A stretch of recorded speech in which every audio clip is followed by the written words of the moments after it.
This episode is sponsored by Yorkshire Tea. Oh, well, no, it isn't, but I wish it was.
Yes, it is. Welcome, guys, to episode number 4 of the Back to Life rebuild series.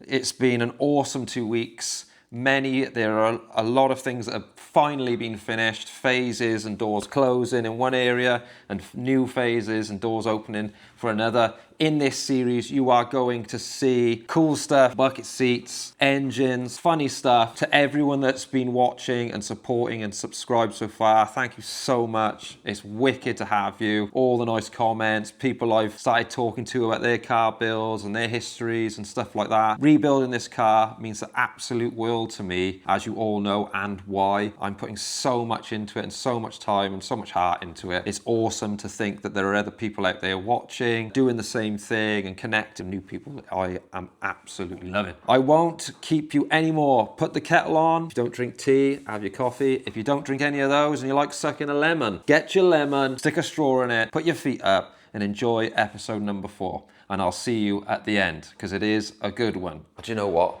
I think I'll add into this. Everyone loves a Rocky style montage, don't they? Let's do it.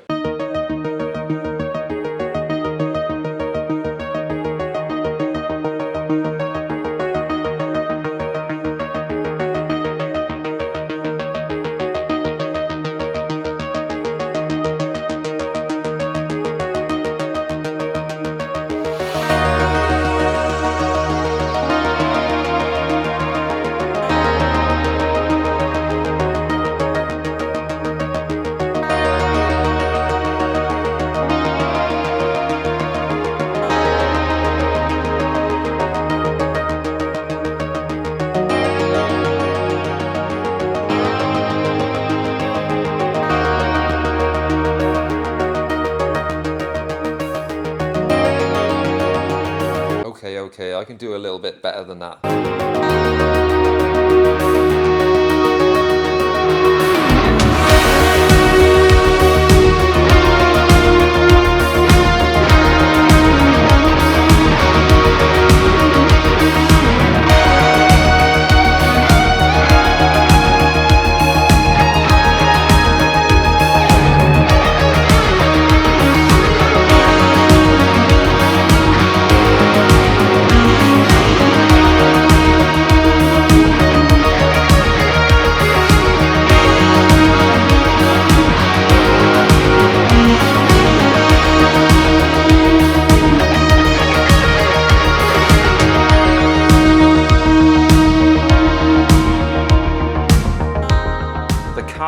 Has come a fairly long way since episode number 3. Things are moving really quickly. So even though the car doesn't look like it's drastically changed, many jobs have been finished and ticked off. As well, there's a wide arch fiberglass body panel on here. My arch tubs, obviously I made super wide just so I had plenty of material. there because I didn't know how wide these were going to be. Turns out that this is kind of probably 4.5 inches wider than the kind of standard arch on the car, which is plenty. More on that later on. All the cage is done, the foot plates, most of all the big welding is done. Tomorrow I've got a K24 engine arriving, an EP gearbox. Got my engine crane out, I've got my angle gauges and my digital stuff for helping us line this K24 up to get building the engine mounts. So you will see that later on in the episode, us putting this engine in the engine bay, which is going to be awesome. Also, I've spoken to the chap Clive who used to paint the car for me years and years and years ago, and he's agreed to paint it. He's gonna fit most of the body kit stuff and help me get it to where I want it to be, which is awesome for me because I am a complete novice when it comes to working fiberglass and all that sort of stuff. Like I said, engines and a bit of fabricating, a bit of welding, that's kind of my thing.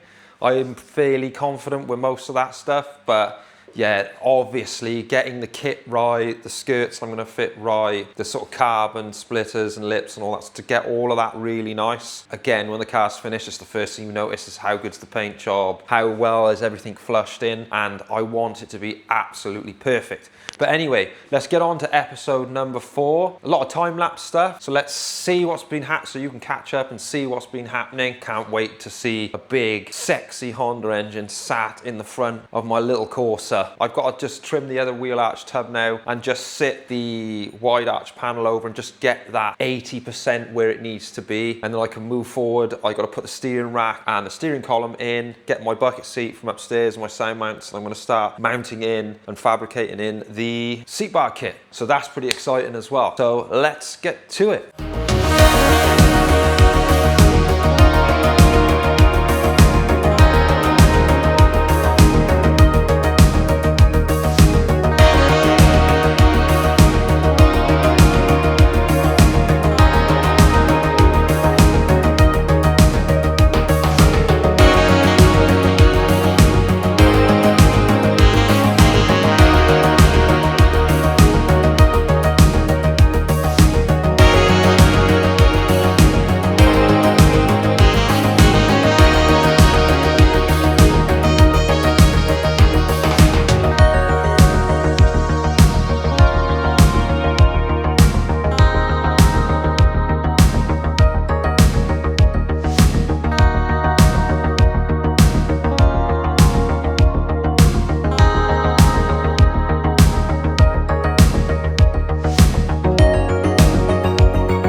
So I have fitted the arches roughly where I want them. Both wheel tubs have been trimmed, but I wanted to leave some excess obviously for Clive to manipulate because I don't know how much of this panel he's going to cut away on both sides. Let's have a quick look. I've just grabbed one of my old Team Dynamic wheels.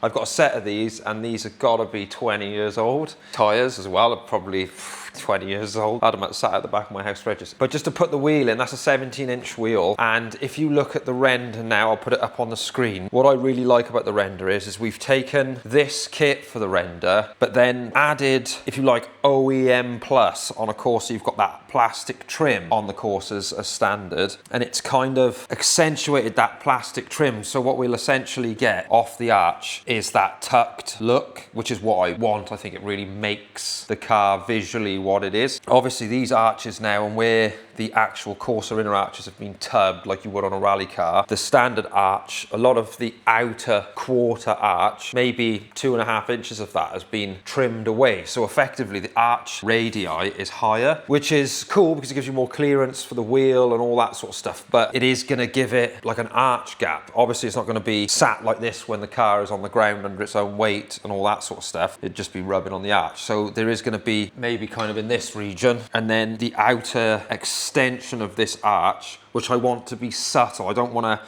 I could bolt something like this on, it just looks absolutely shit, but you can take one of these and you kind of get the idea of what I mean. That gives you that tucked look like in the render. But having to consider stuff like this at this point in the build is like really important, and thinking about how wide the wheel's going to be sticking out, And this arch extension that's going to go on the car, for me, it's really important to giving it that look. Let's look at it one more time. And it looks so sick, doesn't it? I would imagine the width is going to be somewhere around here, which gives me the option of running, this is a 7.5 wide wheel. So it gives me the option now where I probably can run 10-inch wide wheels on it. And you can kind of see what we're trying to get. I want that tucked profile, but where we've got enough clearance behind where it's not smashing into the body of the car. But that will give it that super low touring car look. On to the next thing.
Okay guys, I'm going to leave it right there. I can't believe that we finally got the K24 sat inside of the Corsa engine bay. It feels really, really mad with all of the work we've done to get it to this point, but it is awesome. In the next episode, we will get that engine and gearbox fully mounted. Thank you so much for watching, and I will see you in episode number 5.